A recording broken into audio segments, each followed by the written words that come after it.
Alban Bagbin is the longest-serving Member of Parliament in Ghana. Now known as the Father of the House, he serves as Ghana's second Deputy Speaker of Parliament. On Face to Face, he will explore how a young lawyer was attracted to the PNDC, why he did not feel the aura of presidency when he first met Nana Akufo-Addo, and his own ambition to become the President of the Republic of Ghana. Alban Bagbin is next on Face to Face.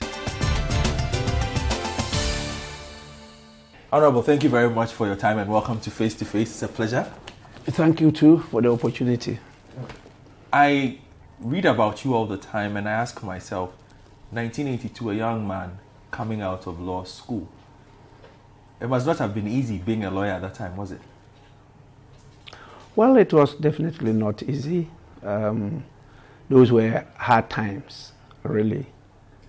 1982, if you recall, the coup that was referred to as the mother of all coups succeeded in 1982. It was started 31st December 1981, but by the 4th January, we could see there was still some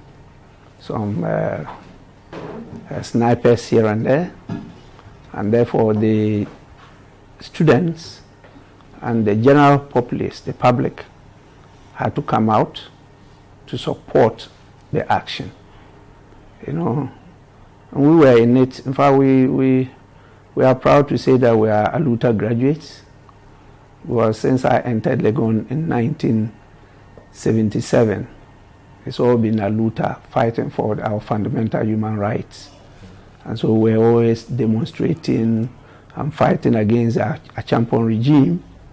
And so we had a number of clashes with the police, and that was the time that they brought in the armored vehicles. The police were well staffed, and they gave us a lot of beating. Some of us died, and yet finally we succeeded. And today Ghana is free, and free forever. So between that period, would you say you supported what happened at that time? It was not a matter of supporting it. It was bound to happen. I mean, those who were alive that time could feel it coming. There were signs, and that is why the regime itself decided to do what they call unigov, in trying to bring everybody on board. It could have been a good proposal, but the messenger is equally important as the message. And so the fact that it just came from then General Ake Achampong, people had problem with it because they thought that the military wanted to entrench themselves in the governance of the country. But to think of it today, you're talking about inclusiveness. What does that mean? Including all sectors of society in the governance of the country. And so if it had come from a different source, maybe the country would have had the opportunity to discuss and improve upon it. The way it was also being pushed down the throats of people is what escalated the situation. And the lifestyle, I must say, of the politicians of those days were very offensive.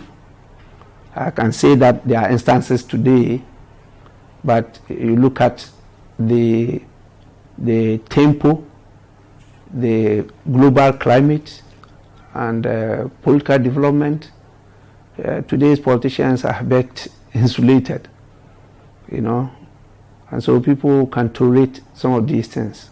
But it was very, very clear to everybody that something drastic was going to happen to save the country. And you felt that the actions taken by the Flight Lieutenant Rawlings was what was needed. Did that morph your political ideology in any form at that point? It was a well-intentioned action, and you recall that in 1979, it was just for, I think, 3 months and a few days, and then to hand over to democratic governance. what happened from 79 to 81. I mean, it's being debated here and there, but it's our history. And they came back and again received the applause of the people. It meant that, yes, that was the kind of decision that people were looking for. But how far have we gone since then? It's something, again, that's left for us to discuss and debate on. And up until 1992, had you considered that going to Parliament was at the top of the things that you wanted to do as a young man then? Oh yes, definitely it was in my mind. Once you get yourself into the legal profession, you know, you were somehow being groomed for a political office. It was one of the most important functions of politician. It's policy making. And policy making, it not ends up, part of it is law making. And so if you are being trained to be a lawyer, you have a role to play in politics. And I think that, yes, I had that in mind, but not as early as it came.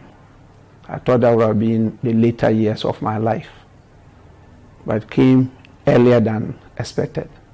And you ran on the ticket of the NDC, newfangled at that time, but what attracted you to them? There were others you could have joined, you could have gone as an independent, but what was the attraction for you? You know, the PNDC, as you recall, is provisional. That is the name.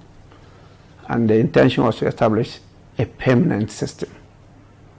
And so when the P was taken away, and then you're having only the NDC, and the process that brought into or ushered us into democratic governance was for us to establish true democracy. And you can go through the literature that came out as a result of one of the most illustrious sons of Ghana, Right Honorable D.F. Annan, who was the first speaker of the Fourth Republic of Ghana. You see that the virtues that were being espoused were virtues that, if we were able to inculcate them into our body politics, today we have gone far, far ahead. Unfortunately, usually, typical of the Ghanaian and our governance, we will not be able to inculcate those virtues. And now people don't even talk about virtues, people talk about values. And there's a vast difference between virtues and values. And so it's not just me. The youth all got caught up with that process. And a lot of my friends now on the other side of the political divide, that is in the New Patriotic Party, were active participants of that process. And some even joined the NDC from the very beginning, but later on pulled out. Who are those? Who are those who joined and pulled out? I don't think it's necessary to mention names. Share a couple of names. No, I don't think so. It's not proper. They are not the subject of discussion, so definitely. I don't want to draw them into this whole.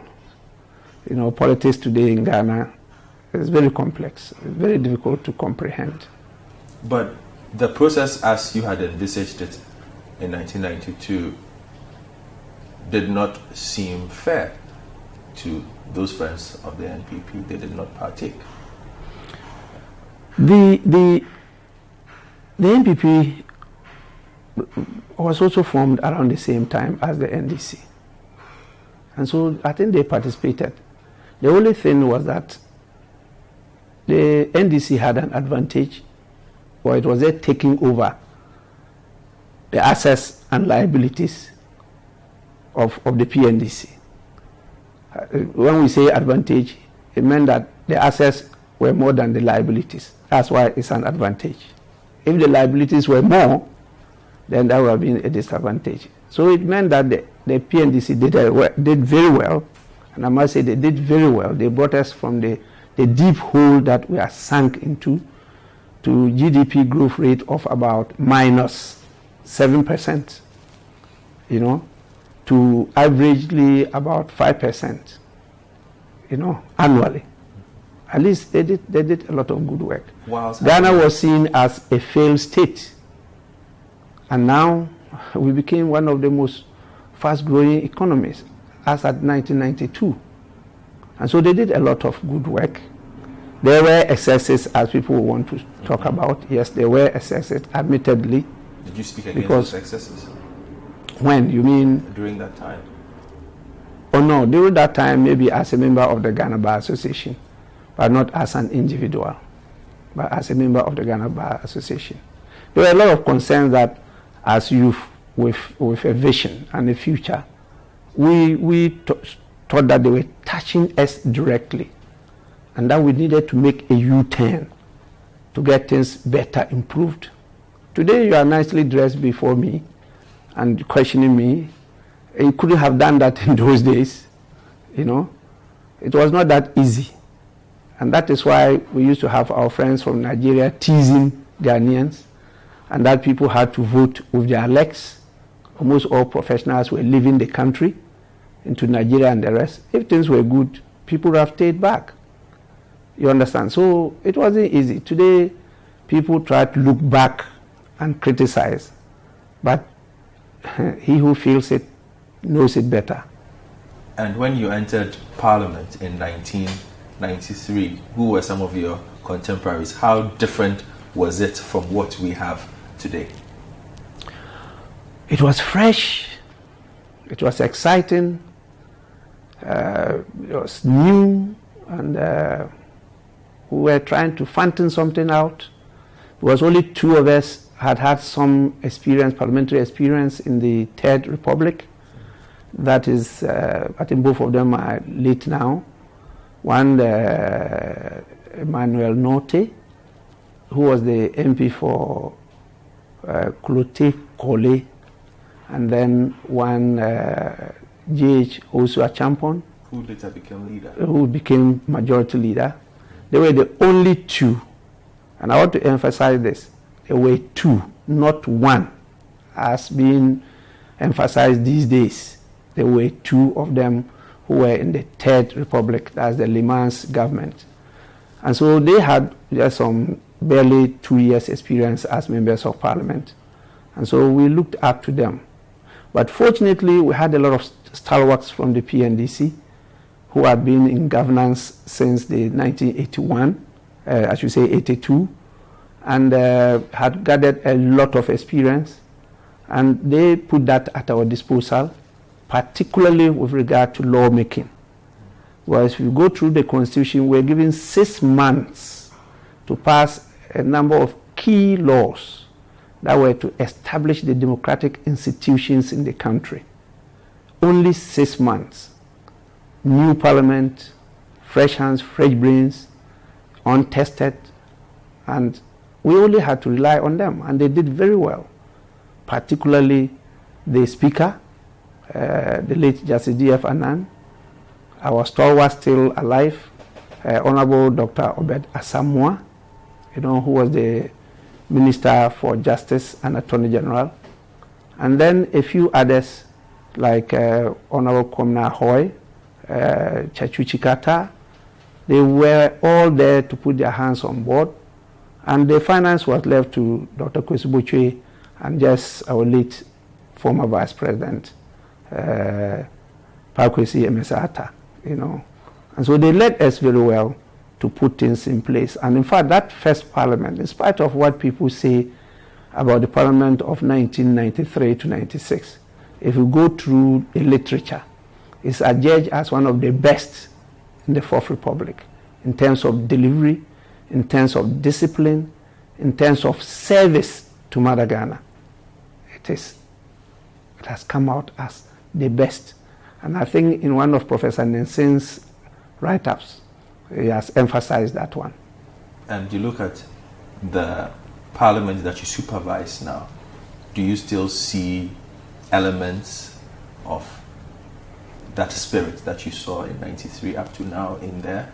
There are those who say that perhaps there has been a decline in certain aspects of our lawmaking, that the quality is no longer there, that the service that you spoke about is no longer a core aspect of the modern parliament we have in Ghana. Well, things have changed, you know. Don't forget that the PNDC focused on the collective energies and voluntary service of Ghanaians. And so organs such as the CDL and the rest were not looking for anything. And the first parliament was full of a lot of cadres who had laid their lives for this nation. The second parliament had our friends come in with vim, you know, because they were denied 4 years of parliamentary life and they were in opposition. They came with some force, and in fact that parliament is seen as the most yes, 97 to 2000 parliament is usually adjudged as the best. You know, debate was very intense and better organized. At least we're under the guidance of a renowned international jurist, a judge of the Court of Appeal, which was the highest court of the land. And the kind of patience and wisdom that he exhibited kept us in motion. At least the late J.H. Mensah, who had also been in governance since the days of Dr. Kwame Nkrumah, had a store of not just knowledge, excellent wisdom. And Justice Annan had a listening ear and could give J.H. Mensah sometimes 3 to 4 hours to argue out his case. We don't have that these days, you know. The numbers were also not too large. We're just 200. Now we have 275 in the same space, okay? It's not that we built a new structure in such a way that we have put some facilities and provisions to enable the speakers to catch the eye of everybody, or I should say the members of parliament to catch the eye of the speaker. So things have really changed. Again, the focus of the nation at that time was to get democracy going. Today, I don't think that is the focus of the nation. It's not, people are not interested in democracy now. The focus is shifting to development. We're looking about what we can get. What are the dividends of that democracy that we embarked on since 1993? And that's what the focus is now. And people think that those dividends are just things that yield to the individual and not the society, you know. But I believe we should be focusing on the common good, collective interest than individual interest. So things have changed. Apart from that, the system that we came from, the PNDC, paid a lot of emphasis on law and order. So there was some high degree of discipline, I must say. Not fear. I won't call it fear. Some who may be afraid of the law for some reasons may interfere. I have never feared anyway in my life. I don't entertain fear in my body at all, rather from childhood. And then they will tell you that even during the heydays, I used to take people to Gonda Barracks with all the Muwaks pointing at me and with all the WOs shouting orders. I didn't wink.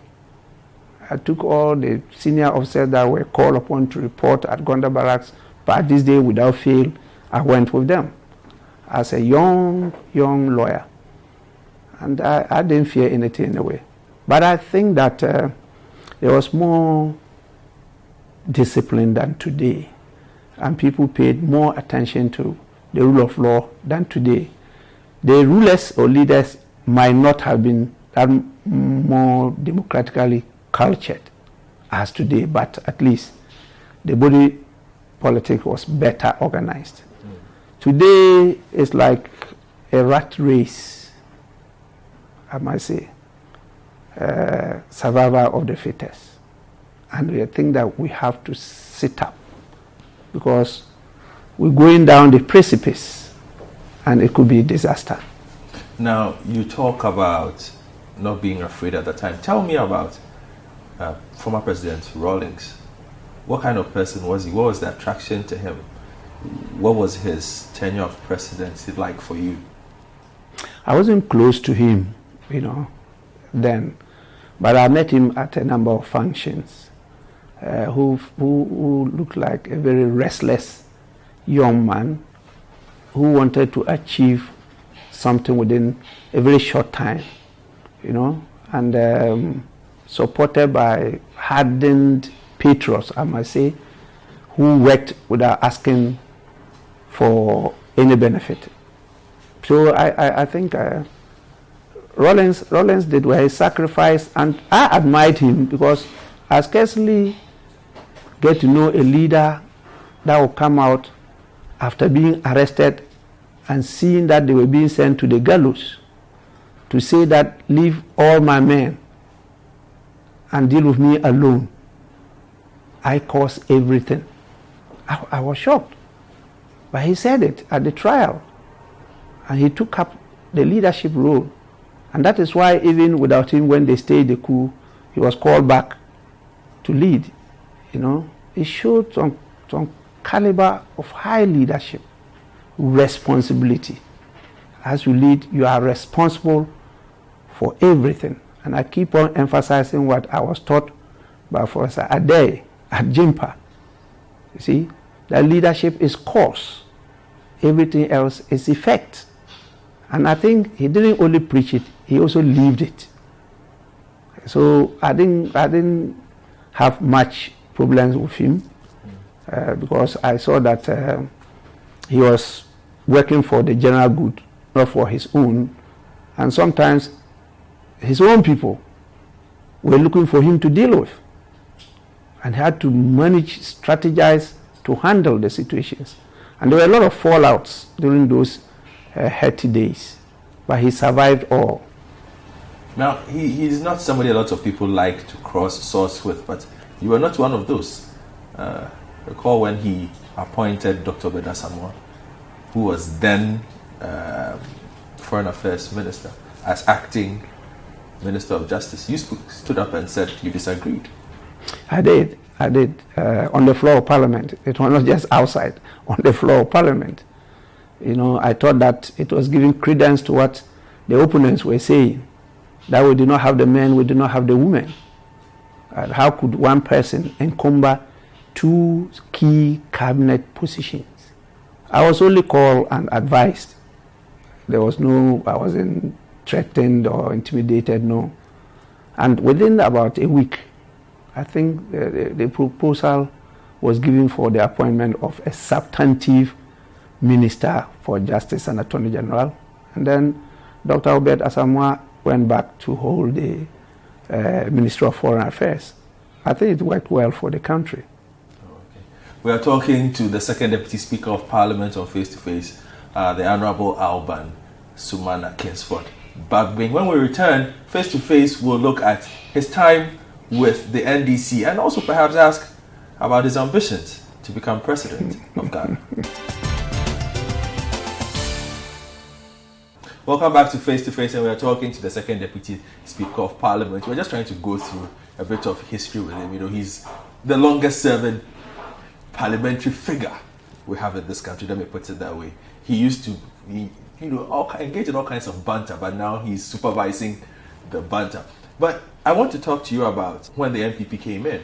You had been in Parliament with several of the key figures. In fact, I read an interesting article that said that when the current president, Nana Addo Dankwa Akufo-Addo, was nominated for a position in the year 2000 by then President John Mahama, you called him to advise him.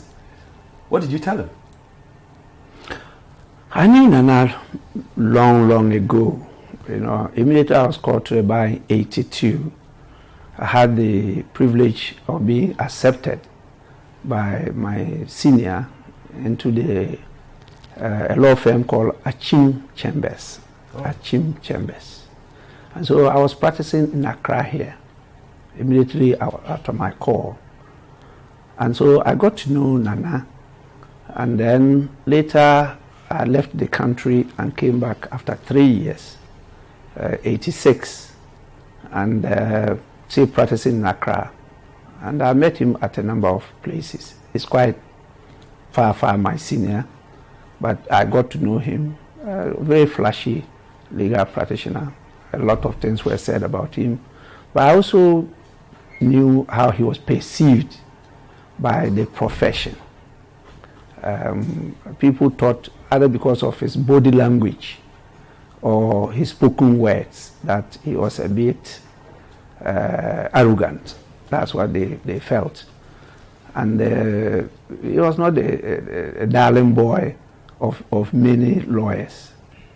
And so when he was sent to the Ministry of Justice as a good friend, junior, I must say, because he was my ranking member from 1997 to 2000 when I was chairing the Committee on Constitutional, Legal and Parliamentary Affairs. So we had a number of engagements and we traveled a number of times together, particularly to the World Conference on Corruption. And so we knew each other.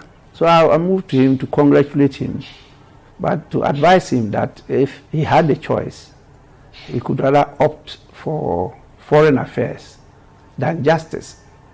And then he was taken aback. He said, why? Every lawyer is looking forward to be the Attorney General of the country, because that's the topmost post for the legal profession. I have got it, and you are saying I should go to foreign affairs? No. I said, well, it's just a piece of advice. But I can tell you, he won't last there. He walked away, And you saw what happened during that period. People could even say the president versus Chachuchikata. And he was being humiliated there in spite of his legal brilliance. And so I do that to almost all members of parliament. I have a bit of the foresight to tell people that, look, I can see that your future will be so and so. And they do happen. They do happen. A number of times they do happen. Even my young friend here, who is now the Minister for Youth and Sports, I told him some years ago that if MPP ever won the elections, the 2016 elections, usually the phrase we used to say is that in the unlikely event that the MPP wins the 2016 elections, the only place they could set him was to be the Minister for Youth and Sports. Okay. It happened. Now, did this foresight show you that Nana Addo will become president? It was only when I met President Akufo that I felt some aura around him. And I told people that this man will be president. I didn't see it in Nana, I must say. You saw it in Akufo, but you didn't see it in Nana Addo? I didn't see it in Nana. Are you surprised he became president? Well, I think so, yes. For him to become president was a surprise, not just to me, to many. Even though I knew many years ago that was his vision. And I think he didn't hide it to many friends. What was it about him that made you feel he would not become president? You see, the branding. It's a branding. He was not well branded at that time. Later on, it changed. And then also the sense of the NDC, also inured to his advantage and propelled him into stardom. And he's the president now. I think now I can say, in spite of the mistakes that his government is making, and sometimes the surprises that is given to Ghanaians, because they are actually not practicing what they preached, we should give him time. We should give him some time. Yes, I you said he's running a mock government. What do you mean by that? Oh, I told him even in his face was I don't believe that this is the Nana Addo I knew, that he could ever think of appointing 110 ministers and deputy ministers after criticizing 84 ministers and deputy ministers, that it was on the high side. But I did say again that I think he's been torpedoed and pushed to doing that, and that it looks like he's losing grip over his people. You know. What do you mean by he's losing grip? He looks like he's in charge. In firm control. Yes, he's not in firm control. Actually, he's not in firm. Oh, I don't think he's in firm control. I don't think he wanted free SHS. It is happening. He didn't want VAT increased. It wasn't increased. He seems to be doing things that he said he wanted to do ever since, even when he was in opposition. Increase. When you talk about VAT, you talk about taxation. Yes. What has happened is an increase in taxation. They themselves have admitted that. You know, by taking 17.5% down to 12.5% doesn't mean a reduction. That 5%, which has been divided in 2.5 for education and health, flat rate, is an increase in taxation. And that is why they think that that will let them rope in more money. But isn't that him then taking firm control, which would disprove what you're saying, that he is not in firm control? What you just said, that he said he was not going to increase the VAT. And what I've said has shown that he has differed from that. As for the free senior high school, it's a disaster. My son, I have no problem with that. You see, it's not for all of us to be patrons of politicians or presidents. It's for some of us to look at the face of the president and tell it as it is. And that's what I like doing. Did you disagree? We all laugh. Doing progressive PSHS? I laugh. Progressive was what the Constitution enjoined us to do. So you agreed with that? It's not just agreeing. That's what Ghanaians, all of us, agreed to do. It's not me. Because we knew that as you sit down, you will prefer driving a Benz car. But you don't have it. And so when you're going to buy, you may be looking for a Toyota car. Because you're looking at issues of not just the ability to buy, but to maintain, to sustain it, and to improve. So that the next car that you're going to buy will be an improvement on the Toyota. The country hadn't reached that. We all want free education. Everyone wants free things. But there are a lot of things you have to take into consideration. So as we have now, what we're doing is robbing Peter to pay Paul. Many areas of the economy are suffering because we are investing almost everything on education. I do agree that the human resource is the number one priority of every society. Mm-hmm. I agree. But at the same time, to destroy a society, you start by destroying the educational system. Are you surprised that we're moving down this road? They're talking about what? Double track system? Multi-track, yes. What do you make of that one? I don't understand it yet. I think they are still going to explain for us to understand. You see? You don't understand it? No, I don't understand it. We heard the Parliamentary Select Committee on Education comment about it. They seem very fine with it. Oh, you think so? There's division, definitely. There's division on it. And it's normal in democratic politics. You don't think it's a viable solution? Diversity of opinions, of ideas. I think that, no, it's not the thing to do. I think that what we should be doing is to get the private sector back on track. The private sector was very much involved in the educational sector. With the free senior high school, what happened was that a lot of the private sector schools are folding up. In fact, when I met their leadership, they mentioned to me that they had to lay off about 10,000 workers because some of them were able to recruit only 3 students. Okay?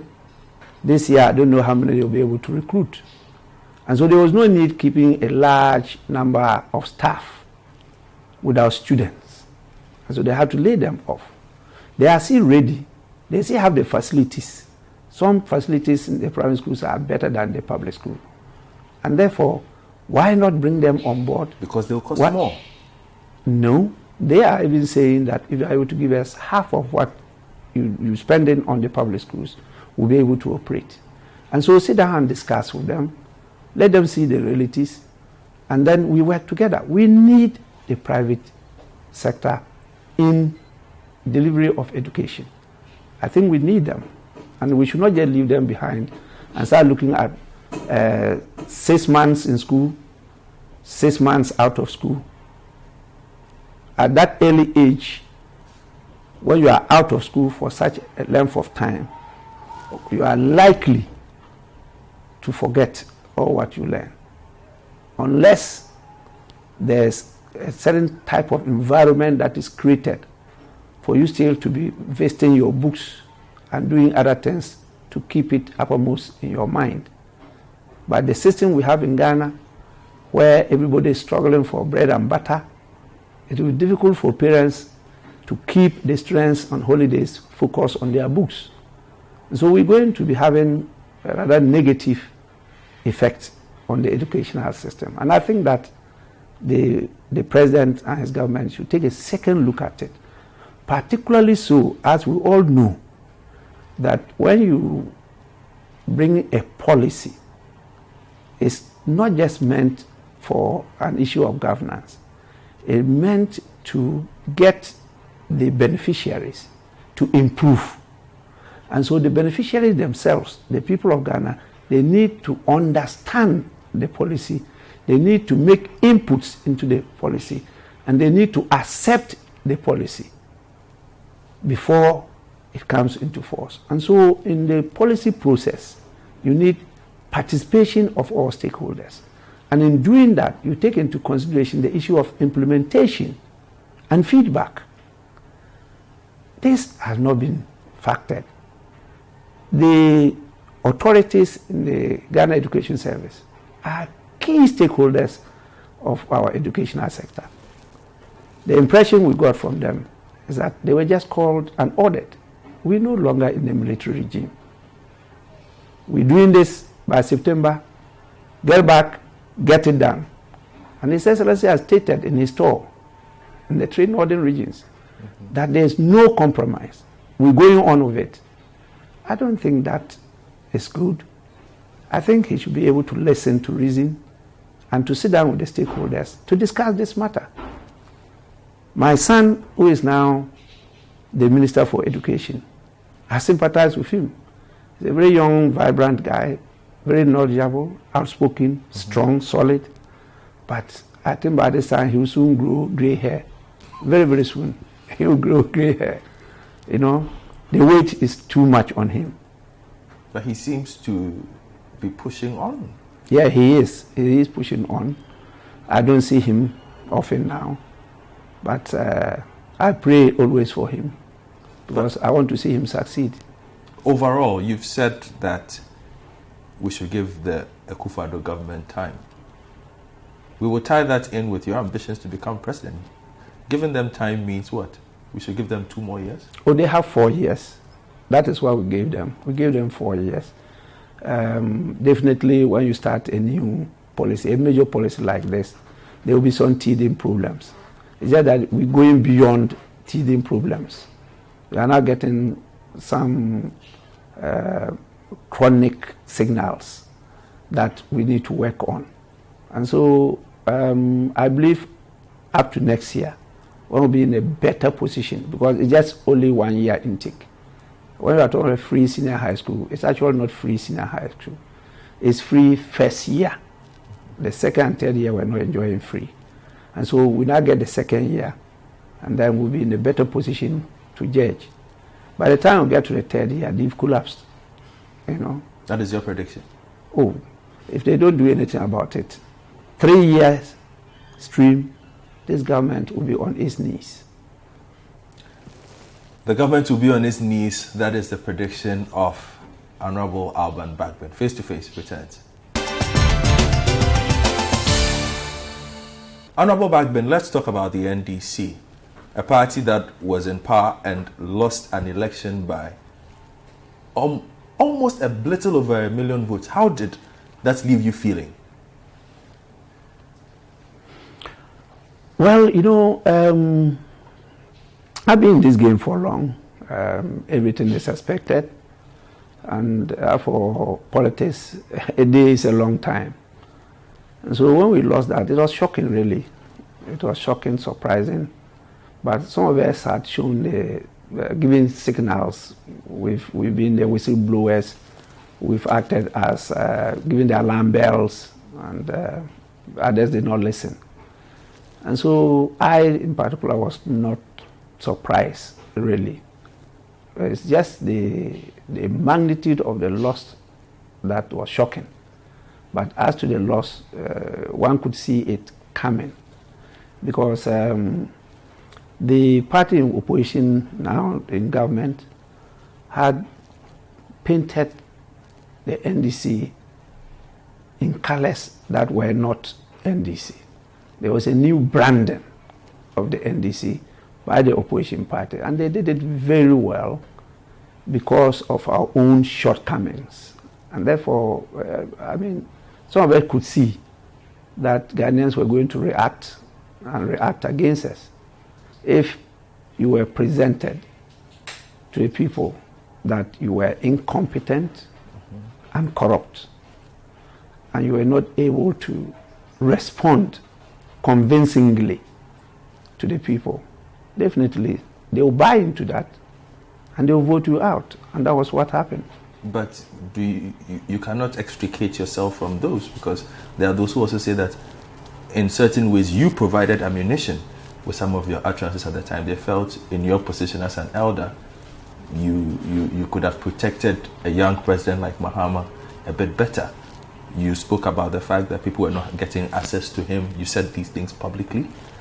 And it even got to a point where you indicated that a truce of a sort had been called by the General Secretary. So you were no longer going to speak on these issues. You cannot say you did not contribute to that perception then. We see that's the problem with our politics in Ghana. And people are not being encouraged to speak their minds. We are all being called upon to be sycophantic. His Excellency, the former president, is aware why I was compelled to go public to say the things I did. And that was rather even belated. By the time he got to know, it was too late in the day. We had lost seriously as a country. But there were some things that were critical to the lives of some people. You understand? And having been an opposition leader for 8 years, my ears are on the ground.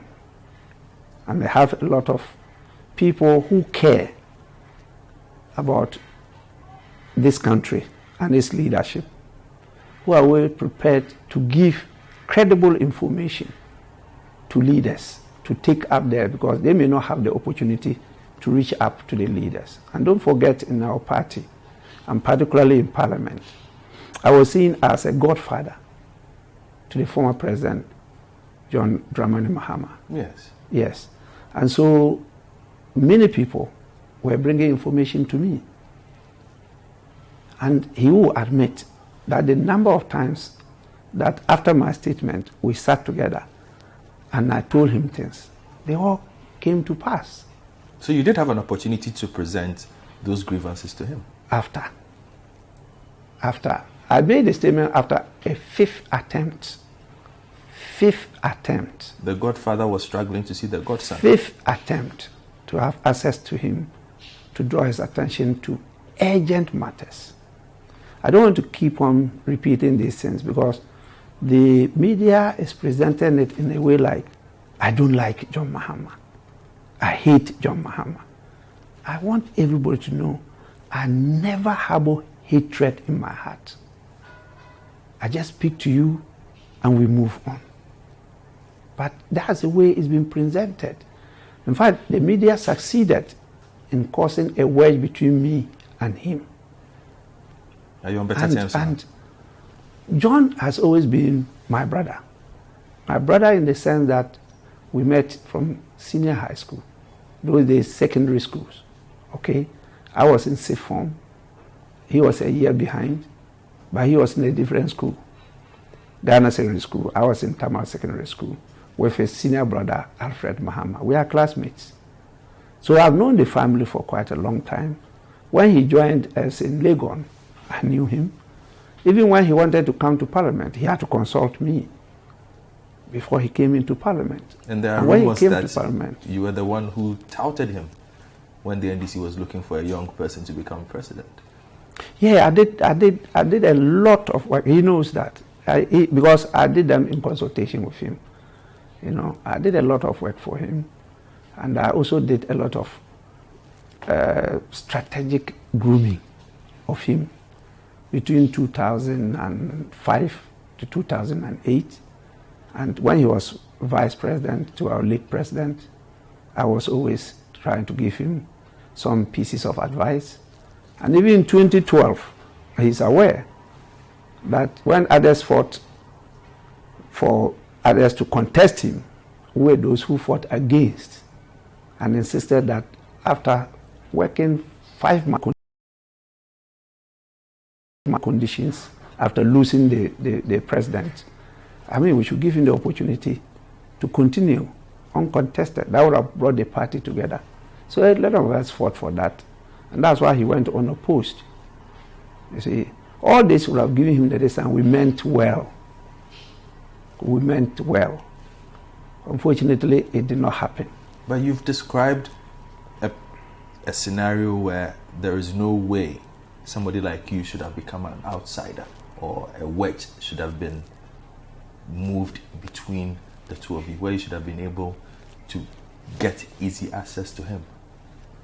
I think so. That is my view. And I don't blame anybody for that but him. But you see, you are in charge. And whoever works for you, you should be able to control and get the person to conform to your way of doing things. But he's the president. He's a busy person. Sorry? That he's the president. He's a busy person. And so you can manage even your family. So if you are a president, you are overcome by other things that are closer to you. I think, no, it shouldn't be. Before you move on to work, a lot of people working with me, they know that. I get you to sit down and I tell you what I want. If somebody wants to come and see me, don't send the person away. Let me know first. I take the decision, not you. If I'm busy, I'll tell you to tell the person, I'm busy, please could you come this time? Sometimes I write it on a piece of paper, send to the person. Some may not be happy. You know, Ghanaians don't give notice that they are coming. But these ones I'm talking about were giving notice that, oh, Your Excellency, I want to have a word with you. There are some urgent things that I want to discuss with you. So, at your decision, if that meeting could be arranged. Usually in the presence of his executive secretary, you know. And so it was not something like it's being taken by surprise. But this is history. It's gone past. And the more we talk about them, the more his friends and patrons think that I'm against John. I've not been against But they will John not. at all. They will say, if you're not against him, he's your political godson. With all this history between yourself and former President John Mahama, there's almost every indication that he will run again for the flag bearership of the NDC. Why do you want to go against? Well, there's no problem with it. We are in democracy. Okay? Why don't you help him live his dreams? I've come to the understanding that I should move away from my advisory position to doing it myself. You think that people cannot do what you want them to do anymore? I've seen it a number of times. I think that Ghanaians have invested a lot in me. I have a lot of political capital that I tried sharing with leaders. They haven't found expression. And I haven't been giving any plausible reason why they haven't found expression. I'm just coming to offer myself that given the opportunity, I could do 1, 2, 3. And that is all what I'm doing. And I don't think this is too much to ask for. And I don't think that I'm taking away anybody's morsel of food or position or anything. No. But we are also contesting. There are those who also say that perhaps there's a new generation of the NDC. And you might be young, but you've been around for a very long time. And so you might not be as in tune with the new NDC, as they say. What do you say to that?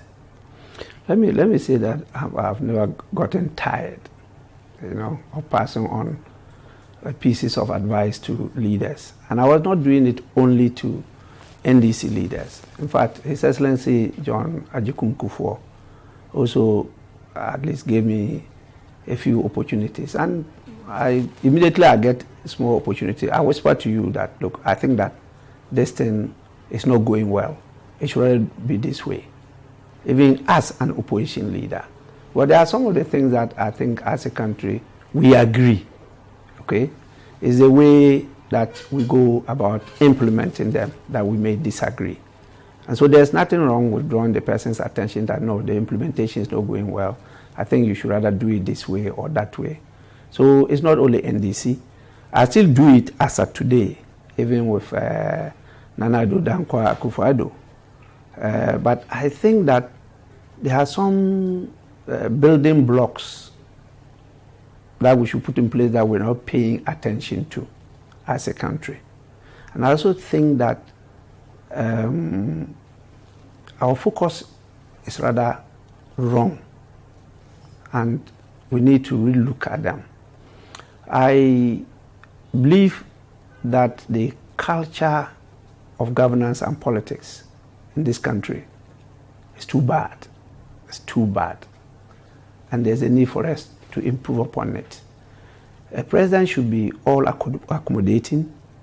A president should be there, accessible to the extent that they should create some platforms or fora for him to be interacting with some group of people on many, many issues. One is what we're just talking about now, the free senior high and the double track system. Okay?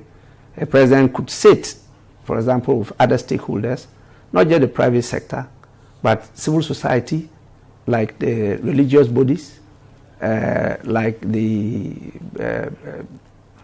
parties, particularly the national executives of parties, to discuss some of these things and to admit that, well, we're having problem in rolling out the free senior high school.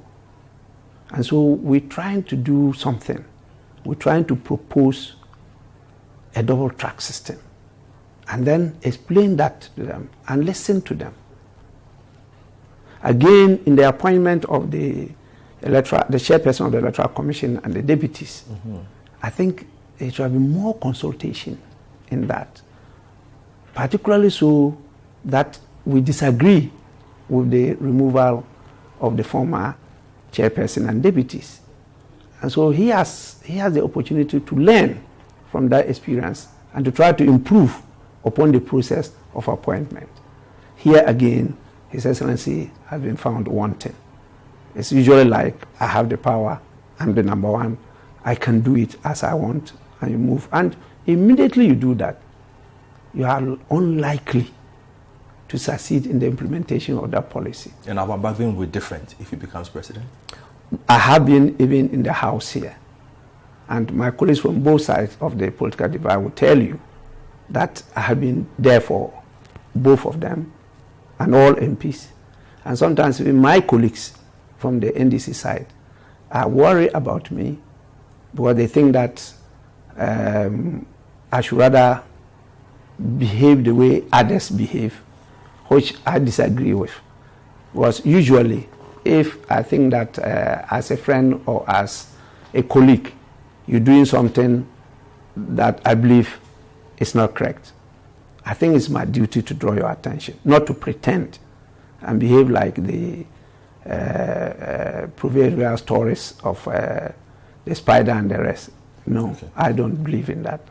Are you expecting significant changes when your regional and national executive delegates conference takes place in order to realize this change and the concerns that your party members have raised? I always believe in evolution. I don't really believe in revolution. Revolutions are last resorts, okay? And in evolution, there's a healthy mixture of the old and the new. And I think that is happening. That is happening.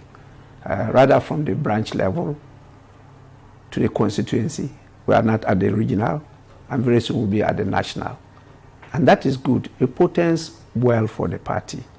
And I think we should continue along that way. Some of the old hands are very good. In fact, you can't do without them. So you need them there. But some of the old hands are also tainted. And they've grown stale. Okay? They are no longer needed.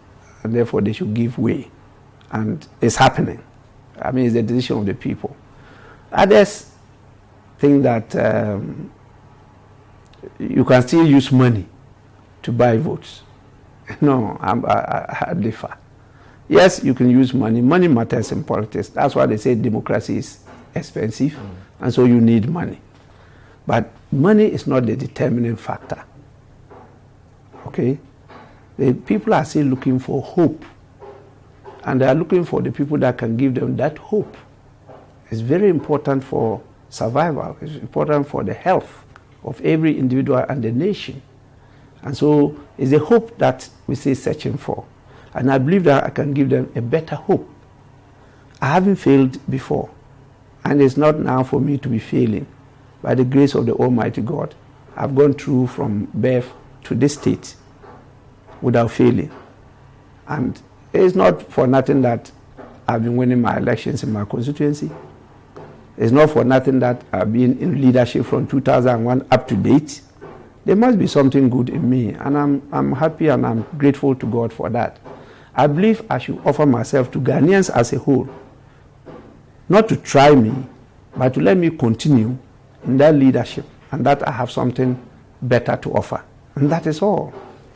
Yes, Honorable, we've spoken about former President Mahama, but he's not the only one who is eyeing that seat. There are other candidates. You are not wary of any of these? Oh, the other candidates are good materials too. You have Professor Alabi, and we know how he distinguished himself in the academic arena. He was in Parliament for 4 years too with me. So was Sylvester Mensah, who also got the opportunity of becoming the Chief Executive of the National Health Insurance. And so that's why I think that democracy is about plurality, and we should allow many more people to contest, because competition brings the best. Okay? Definitely, when you compete, there's always a clash of ideas, and there's always friction, and therefore conflict. But our maturity will determine how we handle those conflicts. And I don't think there should be fallouts. I think that we should all go and contest. I'm sure of leading, because I've been leading them. I'm sure when I do a round of this country, the whole thing will change. The message I have is a message you can't resist. You haven't started sending the message around? Not yet. I haven't started. Some people, I must say, are using me to propagate their agenda. How so? There be a lot of publications about NDC, about John Mahama, purported to have been from me. And I can tell you they are not from me. And I managed to trace to get the sources of those publications. And I must assure His Excellency John Dramani Mahama that I don't have any hatred for him. I'm only prepared to contest for the position of the flag bearer of the NDC. No. And I'm sure I can offer a better leadership than him. Yes, Honorable, now that you've raised the issue of wrong reportage, I wanted to bring this up. Last week, there were reports that you had said the role of the electoral commissioner is too tough for a woman to handle. Did you say that? No, my brother. I can just ask people to go for the recording. It was an interview I granted to Class FM. And I did say that the type of politics we are playing in this country leaves no electoral commission the opportunity of coming out without being bruised. That was the focus of my interview. And that when the former Mrs. Charlotte Osei was given the opportunity, I had to advise her that seat was too hot. And particularly what happened to Dr. Afarijan. You know, if she had another alternative, she should rather take that one. And I was advising her that she was likely to get the possibility of serving at the Supreme Court.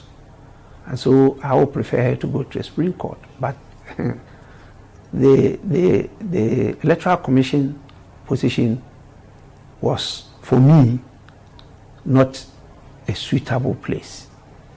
You see, we have a number of good ladies, fine ladies. We just send, I use the term, to the gallows of politics.